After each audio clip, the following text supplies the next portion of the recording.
Thank you so much for joining us on the Dwelling Show. I'm your host, Olo Dantes. I've got Ellis Hammond with us, the legendary, amazing Ellis. Thank you so much for joining. I really appreciate you. I'm so blessed to have you on the show today. You're too kind, man. I don't know if legend is very associated, but I'm really pumped to be here, man, and to serve your audience in a big way. So excited. Thanks for having me on. Yeah, so we met at the conference in February 2020, pre-COVID-19. So Yeah. we got a chance to talk and meet in person, and that was amazing. We shared we share a lot of things together, a lot of value. So I really appreciate you, coming on the Dwelling Show, Yeah, and we're gonna absolutely. dig into a lot of things today. So real quickly, just for our listeners, who are you? What have you been doing, and kind of what are you up to now? Yeah, absolutely, man. Well, who am I? I'm Ellis. I'm from South Carolina. I live here in San Diego now. It's a really great question about who am I. We can get into this a lot, but a big part of my story is my faith.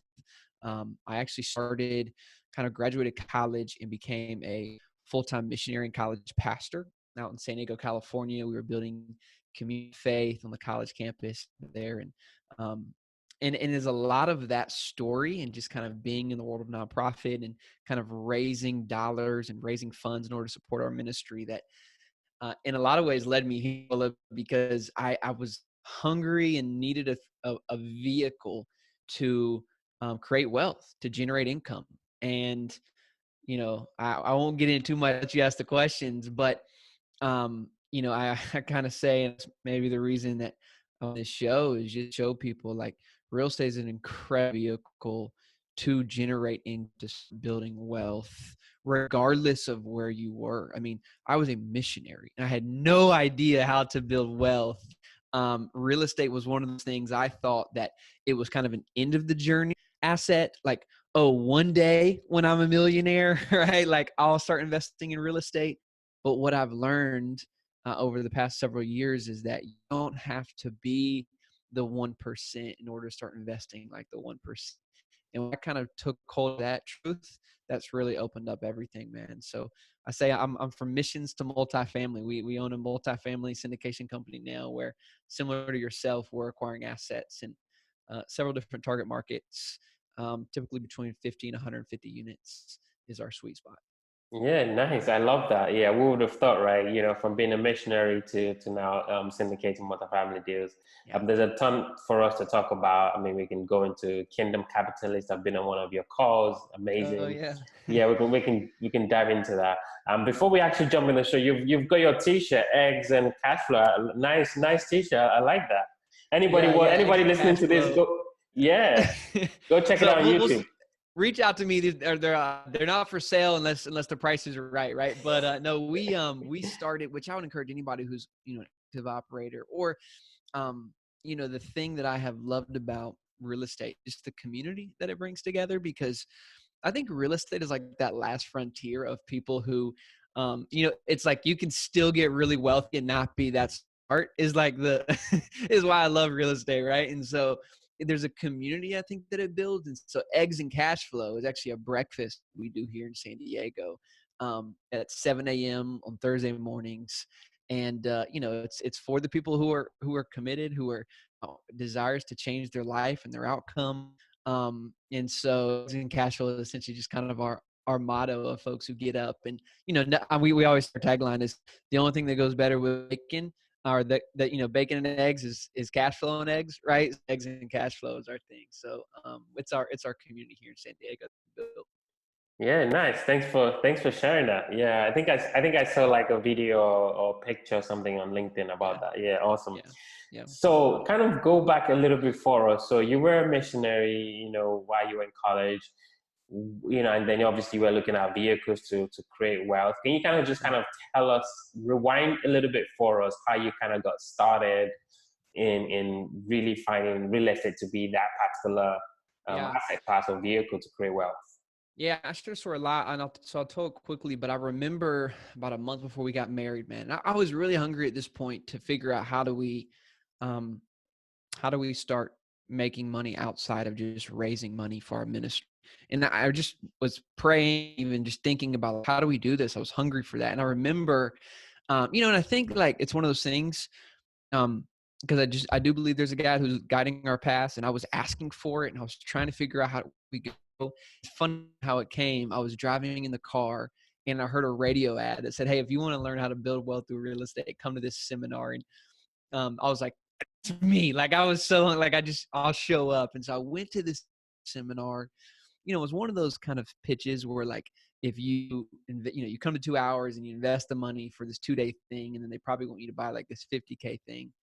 um, I didn't end up going that route, but the first time that I sat in a room and I heard all of these men and women telling stories about building wealth through real estate, and they were average type folks, right? They didn't come from a lot of wealth, and it just hit me like, to go back to that statement, you don't have to be the 1% in order to start investing like the 1%. Like this could be the vehicle that we begin to create wealth in. And so, man, I left that room transformed in a lot of ways, and just hungry to say, like, if they can do it, like I can do it. So if anybody's listening, like, hey, if Ellis can do it, I assure you, you can do it. I would say though, you was hungry, like I was ready for change. And I mean, I just soon content for about 4 to 5 months. And I remember him saying, kind of in all the podcast shows and books I was reading, that first deal is the hardest. You can jump in. And so man, we just were to do our first deal. And um to take our first project was a duplex here in San Diego, California, that we ended up kind of doing like a house hack on. And we had a family investor help us put up some of the front money, and then we did all the sweat equity, and did really well, man. About 11 months, we created about 150K in equity in that deal. And oh crap, like this gonna work, you know. And but that also changed a lot for us, because we also realized in that deal, if we really wanted to accomplish the things that we wanted to accomplish, if we really wanted to create the type of wealth that we wanted to create in this world, to be able to generate the type of impact we want to generate, buying a duplex at a time in San Diego, California, at 300K a unit was going to be really difficult to do, or at least take a long time. And so that's where we learned about the world of syndication and how we could do bigger deals and leverage other people's resources and assets, and capital. And that really moved us into the world of syndication pretty quickly, actually. Yeah, before we actually go into syndication, so if there's a listener, kind of a fly on the wall and the year in our conversation, they're thinking, well, I do want to start with a duplex, right? And I'm not in San Yeah. Diego, maybe I'm in the Midwest somewhere, or maybe in Yeah. Texas. What would you say to that person in terms of how can they go about making that happen? Like what were the things that you did that you felt really helped you to kind of, like you said, the first deal, right? Even if it's a duplex, Right. what were the things that you did that helped you make that? I mean, I would say I knew this is how it was going to happen. It's how everything for me has happened. It's been my network, and it's good mentors. And I knew if I could just find the right mentor, that the deal would come. I mean, I was looking at deals, I was underwriting deals, I was sending out letters, all those things. But I just knew in my gut, because this is how everything's happened to me in my life. Like it's come through people and connections. That's why I'm so passionate about, our Kingdom Capitalist community and all those things, because everything happened through a connection.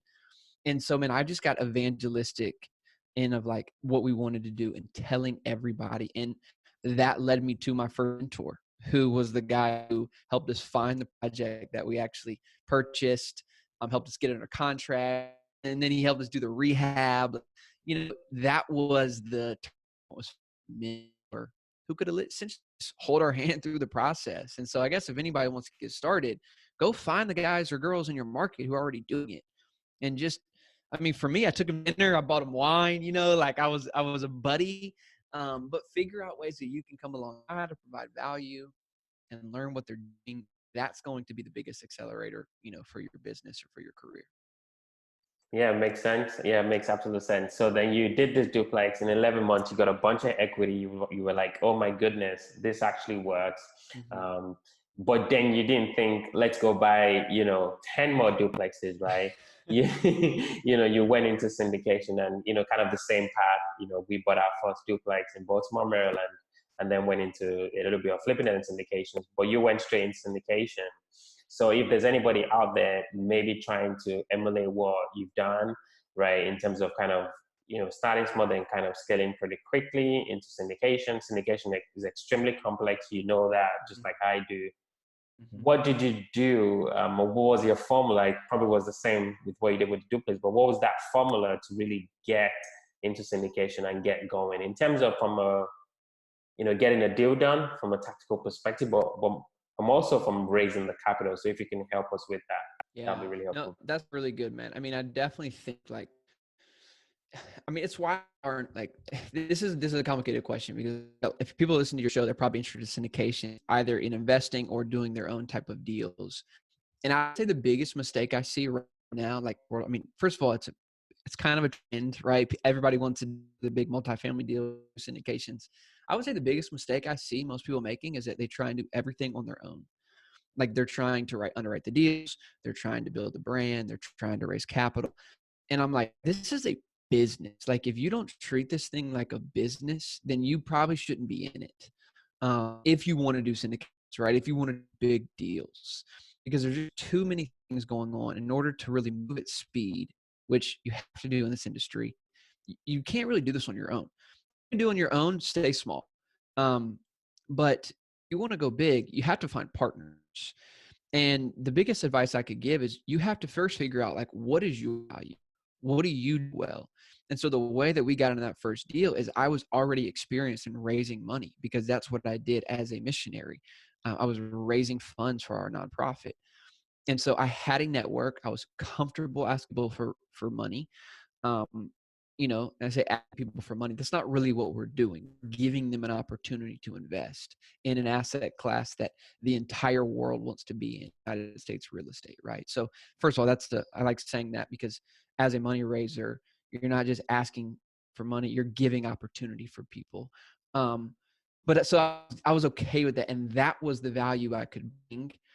And honestly, to our team now at Symphony Capital Group, that is like, I mean, I have incredibly smart people around me, but I'm the I'm the face, like I'm the networker. I'm the guy who's kind of talking about us while the other folks are doing, I don't want to, I mean, the more technical, detailed stuff of underwriting, finding our lists, reaching to sellers, that type of stuff. So you got to know your value first and then figure out who do you need to put around you in order to become successful. I knew, because this was hard for me early on, is where I got bogged down.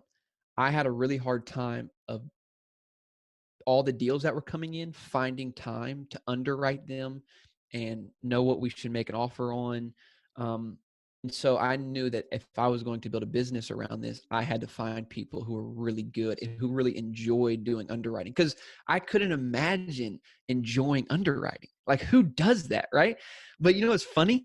A lot of people enjoy the underwriting, and the guys who enjoy the underwriting don't like being on podcast shows. So like there's great synergy there to connect with the right people. So you got to know your value, and then you got to go find other people who can complement your strengths. Or I sense bring up your weaknesses. It's a team sport, man. This whole business is a team sport. Incredible opportunities for joint venture, but you got to know your value. Yeah, thank you so much. And that's kind of what I always scream about every time is go out there, look for partners, look for people you can coalesce with Mhm. and and And the way make you do a that, just so we're clear, like go to conferences, right? Like um, get on LinkedIn and start connecting with people. Um, it's like it's not. I don't want to make this too difficult, right? Like it's listen to podcast shows and then call the guests, or email the guest on the shows. Like it's simple, it takes time. But once you have that in place, like it goes really fast. Things really start to pick up speed. totally agree. So you definitely said one thing, raising money. You were doing that from the days of your nonprofit, and you really mentioned something that I really like. It's you're not just asking for money, right? You're offering opportunities, giving opportunities, right? Mm-hmm. So I Mm-hmm. really like that. So you've got this experience. So if there's somebody listening and they're thinking, well, I want to go out there when I'm well educated, right, and I know what I'm talking about, but I want to raise money. What is that one nugget, right, that you can give to a listener that is thinking of raising money or wants to know more about raising money? Um, I would say there's really not a shortage of money out there. Right? Like even in this market, I mean, which we're in the midst of COVID-19 and liquidity is drying up, there are still capital. So first of all, it's a mindset that, oh, well, people aren't lending money. It's like, or listen, I see deals closing every day. And so it's clearly not a short of capital. You have a shortage of connections in a network. And so you got to get serious about growing your network, and figuring out ways to do that. Like if people don't know you, they can't buy from your name out there. And then I also say though, be very specific about who you want to serve, and really come from an angle like we're really clear on who we serve, which is business owners and entrepreneurs. And why is that? Because they want to be in real estate, but don't have the time to invest in real estate. And so we've created a brand and a product around serving. I mean, a lot of faith driven because that's kind of our story too. But I guess in general, busy entrepreneurs and small business owners, who like, they can kind of control the income side of things because they can work hard, make more money, and then they can place it in a predictable asset so they can plan out their wealth building future. So we don't try and raise money from everybody. We're speaking to direct audience. And so, I would just say for those who are trying to raise money, there's so much capital out there. Don't worry about what Ola's doing or what Ellis is doing. Go figure out who really good at speaking to. That's farmers. Like, you know what I mean? Like you're live farm. You speak farm language. Like go market to farmers or, whatever that is. Um, you know, people got to have money to invest in this, right? So it's like I was a college mission, couldn't go raise from college student, never gonna work. But figure out a niche and then figure out really good ways to serve that niche. And I'm telling you, you won't have to worry about authority or experience because and there will be the authority and experience because you're the only one giving them this opportunity. Right. But if you come into my world and you try and come after the same folks I'm coming after or going after, you're competing with people who are much more sophisticated than you. Right. And it's like, find your people who you want to serve and serve them well. And I'm telling you, you won't worry about your authority or your experience. You be that in their eyes because you're the only one. And I think it's really important. Yeah, I really like that, and I think that's a good segue. To my final question is, um, Kingdom Capitalist, right? You've invited me on one of on the weekly Yeah. calls actually, and thank you for doing that. I really love it. As a man of faith myself, so can you kind of talk about that niche and the audience that you mentioned? So just kind of elaborate on that and why you guys actually went, on that Yeah. How much time we have left, right? I approach. love, I love this message. I am a Christian. My faith is really deeply important to me. And because it's been so much a huge part of my story, um, but going back to the nonprofit days, like we struggled to raise those funds, and a lot of those funds came from faith-driven business leaders, folks who were in the marketplace, creating capital and creating wealth to support what we were doing. And I am passionate now that I'm kind of out of the role of a pastor and now as an entrepreneur and business owner. I want to build a community. We're building a community inside of Caps to help Christian business leaders make more money so that they can have more influence. Helping people find clarity around their business, around their mission. There's so much fear in the world of I just religion in general, probably around money, and probably for good reason. But um, I am just convinced that we need more marketplace leaders who are committed to excelling into creating incredible products so that they can increase capital and have more influence is our whole thing. And so Kingdom Capitalist podcast show, if people are enjoying, we talk about these issues of what does it look like as a faith-driven person to grow and build business for the glory of God, and how to build them profitable and successful. Well, man, I'm passionate about this message. We actually, if it's okay to share, we have an online summit. I don't know if will be before this in April, end of April, or you don't think so? Probably a month out or so. Yeah, miss it, it's okay. But you can still go to the Kingdom Capitalist podcast show to listen more there. We all have a private mastermind for the real estate community specifically right now that we accept applications quickly. And so if people are interested, they can find more out. Kingdomcapitalist.c is our landing page. You can go there, Awesome. check that out. Yeah, definitely. We'll put all that in the show notes as well. Yeah. So we're definitely dwelling into the quick round. These are going to be quick questions, quick Let's answers. All right. First question. What makes you, Ellis, unique? What is that differentiating factor that separates you from the next guy or the next girl? There's always been an evangelist, I think. I mean, I don't know. This is in my mind this morning. This is probably changed with every question, but I'm an evangelist at heart. Like I think I'm probably overly passionate about things, but it's that quality of I believe something so strongly that I want everybody else to know about it. And I think it comes out really authentic and genuine.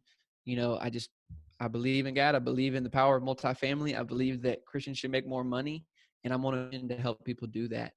And so that's probably what. Awesome. Second question. What was the last book that you read, and what was that one thing you picked up from that book? The last book, well, I actually just finished the second Harry Potter book, but we won't talk about that one. The last book I just read was, let me remember the name of it, pull up my Audible right here. It was The Compound Effect by Darren Hardy, a great personal development book. And, you know, I love what he said, like what you measure things, like when you measure it, they grow. And so that was really helpful, even thinking about our own personal finances of do we know where we are today and how that compares to yesterday? And do we have a goal where we want to be in 10 years? And what are the steps that we got to take in order to get there? And so the compound effect of just the daily habits, the most important habits every day, and those compound to mass goals, that was huge. Yeah, great book. Great book. Final question. Obviously, you've got the business, you're doing your podcast, you got the family, you got a lot of stuff going on. What do you do for fun? Uh, for fun, I do like to have fun. Am married. My wife and I really love good wine and good food. So we live in San Diego, one of the great cities for both of those things. So typically, you know, when we're not quarantined, we like to go out to dinners, drink good wine, eat good food. And then during the day, man, out here in San Diego, I love to surf. I'm a big beach person, water. Um, it'd be hard to live now where I couldn't be on the water. So typically, you know, on a good day, it's surfing or swimming or something of that nature. Nice. If there's somebody listening on our conversation, maybe they're in San Diego market or anywhere in the country, and they're like, wow, I like this Ellis guy, want to connect, want to get to know him more, where's the best place people can reach out, connect with you, know you better? Yeah, I mean, if you to connect, and I'd love to be able to do that. My LinkedIn is probably the best. Like I mean, that's me. You can message me on LinkedIn and just say, "Hey, I heard you on the all the show, and would love to connect."